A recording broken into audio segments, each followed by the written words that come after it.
મહાસંગ્રામ 2024।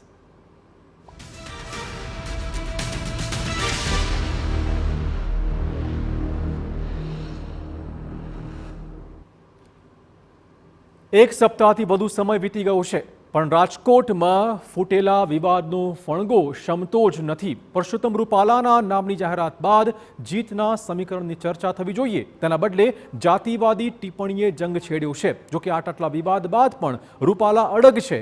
તેમણે સ્પષ્ટ શબ્દોમાં મીડિયા સામે કહ્યું છે કે જે ભૂલ હતી તેની માફી માંગી લેવાઈ છે અને હવે વિવાદ રહેતો જ નથી। જોકે ક્ષત્રિય સમાજમાં વિરોધ પૂરજોશમાં યથાવત રહ્યું છે। અમરેલી જિલ્લામાં રાજપૂતો મેદાનમાં આવી ગયા છે અને ખાંભામાં રાજપૂત સમાજે એકઠા થઈને મામલતદારમાં રજૂઆત કરી હતી। બીજી બાજુ જામનગરના કાલાબડમાં પણ ક્ષત્રિય સમાજે રજૂઆત કરી છે।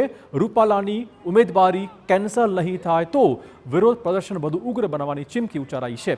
સાબરકાંઠામાં પણ રૂપાલાની ઉમેદવારી કેન્સલ નહીં થાય તો આગામી દિવસોમાં લડત વધુ ઉગ્ર બનાવવાની ચીમકી આપી દેવાઈ છે।